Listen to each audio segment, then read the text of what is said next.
All right, we're about to totally mix it up.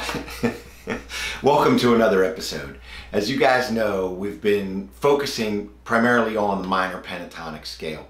And that's been awesome because basically we now know all of the shapes, patterns of minor pentatonic up and down the fretboard.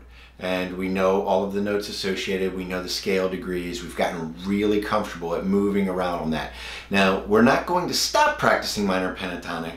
Now we're going to throw in something new, and that's the major scale. And we're going to start that right now.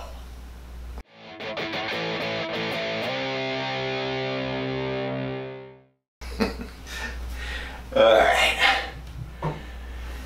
Well, use the trusty Acoustic, because then I don't have to plug everything into the mixer and do all kinds of stuff to get things recording.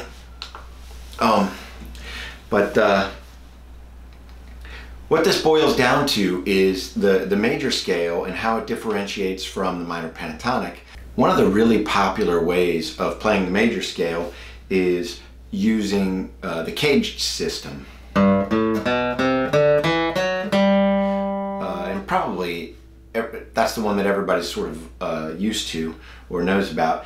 And the funny thing is, this is almost similar to what we ran into with minor pentatonic, right? There's that first shape that like everybody knows, where you start with your second finger and you're in the pattern already. Most of us know that one, but then we don't know, or we don't know very well, the rest of the patterns. But I'm not going to do that way. I'm a bit of a rebel. I've been researching the major scale for a while, and I feel like I could get more benefit out of 3 notes per string. And if you guys aren't familiar with 3 notes per string, then I highly recommend that you look into that. But basically, what it boils down to is you play 3 notes per string. Now, as you know from the other one, there are often times when we're playing the caged one where we play 3 notes per string. But there's other times where it's only 2. And like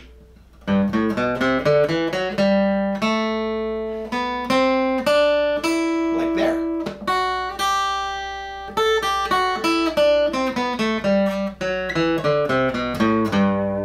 Now, 3 notes per string means no matter what string we're on in the pattern shape that we're playing, we will always hit 3 notes. So that one goes kind of like this.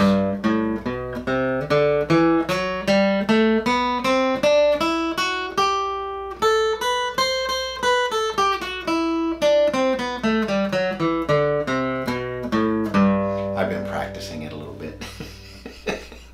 But I don't have it completely down, and I definitely don't have like the note names or the scale degrees, and I haven't started any of that stuff. I just wanted to make sure that I could actually play that one pattern so I could show it here in this video. There's something neat about 3 notes per string, and you'll find this actually across the boards with like all scales. Minor pentatonic has this kind of thing, but 3 notes per string really only has, when you're talking on an individual string, 3 different fingerings that you can do.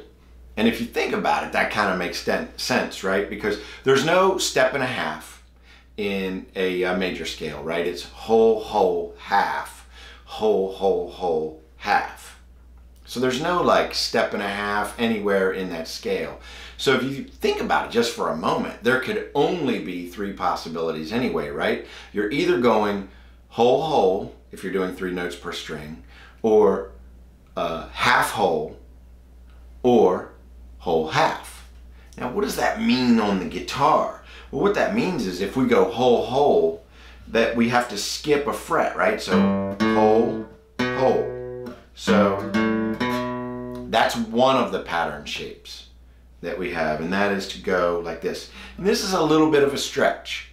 Depending, like if you have smaller hands or if you haven't been doing this for a while, this can be a stretch. So, but it's something that you can definitely overcome. I mean, when I first started doing stretches like that, it was really for like the blues, you know, when you're very hard for me, but over time, the stretch just kind of became easier and easier. And now that I've been stretching like that for years for playing the blues, it's really come in handy for doing the whole step in 3 notes per string. Let's go over that pattern, which is this basic pattern 1 of the major scale. And by the way, you notice, like we did in minor, I'm gonna go ahead and play this minor pentatonic. I'm gonna go ahead and play this in the key of G. And I'll tell you why. I mean, you already know this, right? But basically because, especially on an acoustic guitar, I can easily fit all 7 of the patterns we're gonna end up doing in this area and still be able to play and be able to go 1, 2, 3, as opposed to going 1, 2, 3, 4, 5, 6 or something like that. We can just do it all in a row. The other thing is, G is very easy key because it only has 1 sharp, right? F sharp.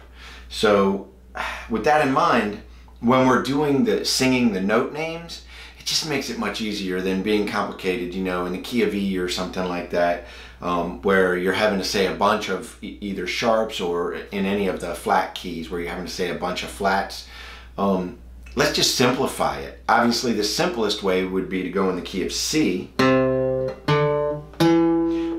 But again, now we're doing shape 1 all the way up here. So I would go shape 1, I would go shape 2, shape 3, and then it's like, I gotta go back to here for shape 4.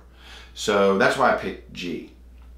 You use whatever key you want to, but I think that G kind of makes sense. Now that we've gotten that fluff out of the way, let's look at it. So basically it's just going to go with, the fingerings are your 2 whole steps in a row. And then if you remember the major scale, it's whole, half. Well, guess what? From here to here is a half step. So from here to here is a half step, because this is that note. So when I go, I just repeat it. Because it's whole, half, whole, right? And then we got another whole. So we have to jump forward. And then a half to our root, right? So our root is here. So. And then we want to continue, because by doing the 3 notes per string, it easily gives us a 2nd octave in there. Actually gives us almost a half of another octave. So from here, we do it again. We do our whole, and then we're gonna have to jump forward again. That's because of the B string. Remember that B string where we get that shift. And then, so there's our next root.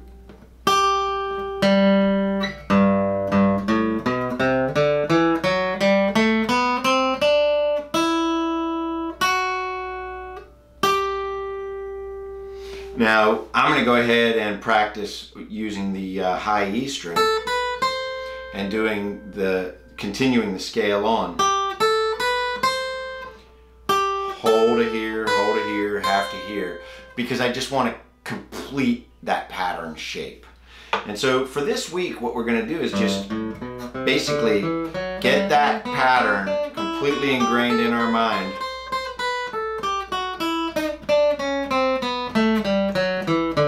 See, someone needs to ingrain it in their mind.